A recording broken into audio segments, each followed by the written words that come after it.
Bien, bonjour à tous. Voilà, donc nous allons commencer ce cours d'acquisition et capteur. Sous un format un petit peu atypique, mais certains d'entre vous m'ont suggéré de faire des vidéos, donc on va tenter ce format-là.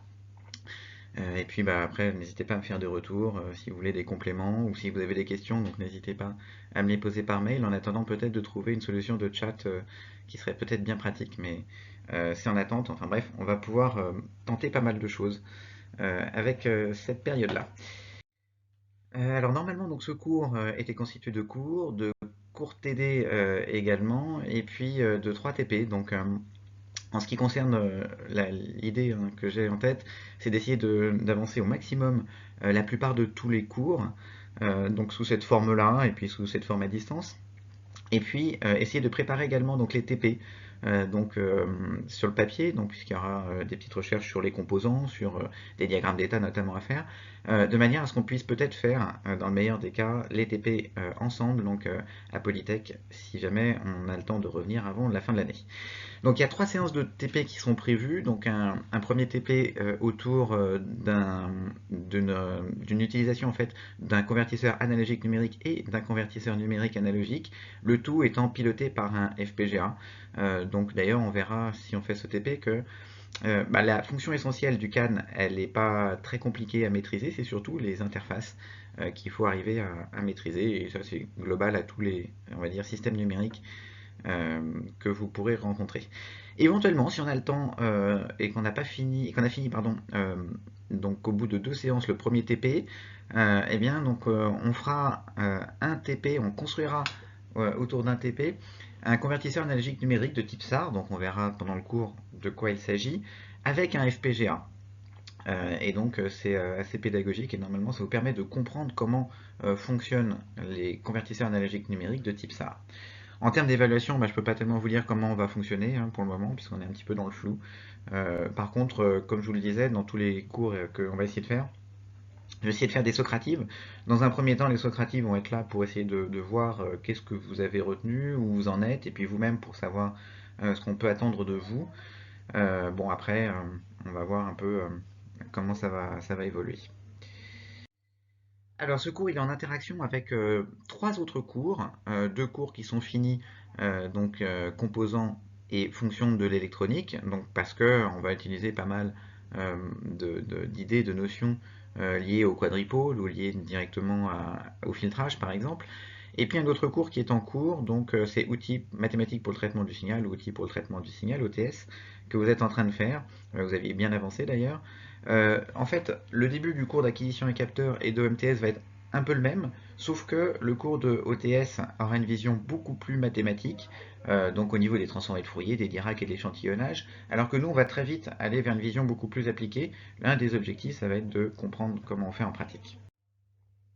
Donc les objectifs, c'est tout d'abord comprendre les principes de la conversion analogique numérique et numérique analogique. Donc là, vous en avez fait un petit bout avec François Aurieux. Ensuite, connaître les différentes architectures des CNA et des CAN. On verra qu'il existe un très grand nombre de composants et l'idée c'est, comment je vais choisir mon composant parmi toute cette variété. Troisième point, c'est savoir mettre en œuvre un CAN et un CNA. Là, c'est la partie un peu plus TP. C'est pas forcément facile, a priori, de mettre en œuvre cela. Il faut faire la lecture de doc, comme on a commencé à faire au premier semestre, et puis comme on va continuer à faire, même si on est à distance. Quatrième partie, c'est comprendre le fonctionnement d'un capteur et de son électronique associée, donc c'est-à-dire la chaîne d'acquisition de A à Z, et puis enfin construire cette chaîne d'acquisition depuis le capteur, ce qu'on appelle le conditionnement du capteur, c'est-à-dire la mise en forme des signaux, le convertisseur analogique numérique, et puis éventuellement après le système numérique qui va traiter l'information et qui va restituer via éventuellement un CNA.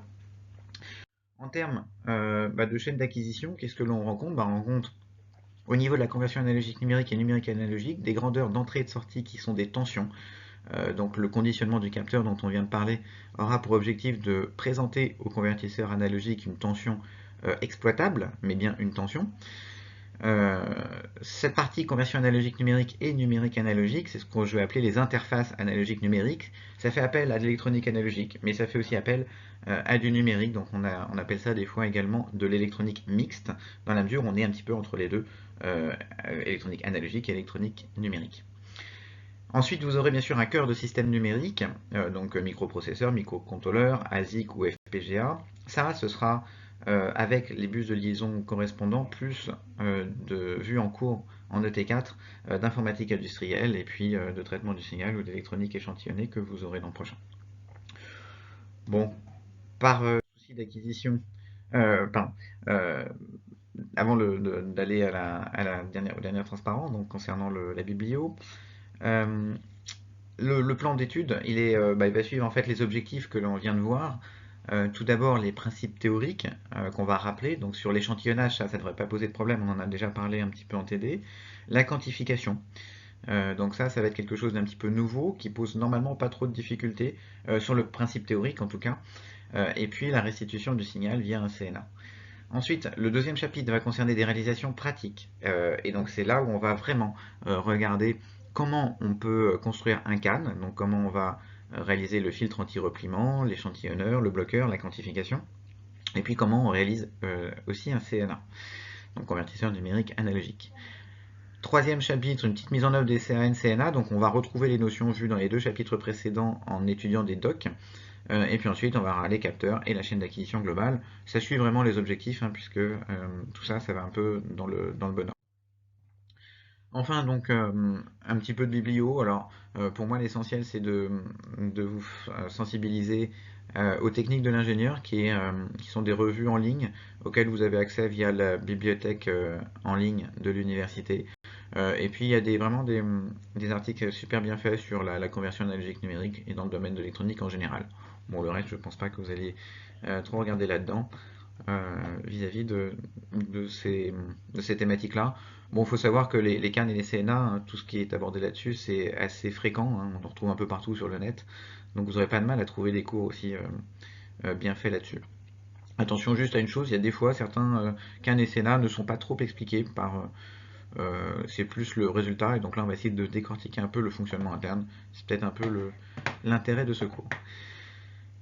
Bien, bah écoutez, on va pouvoir commencer dans le chapitre d'après, donc entrer dans le vif du sujet, et puis vous allez pouvoir, à l'issue de ce cours, ou tout au long de ce cours, me poser des questions avec une séance qui est prévue assez prochainement de questions-réponses vis-à-vis de ce cours.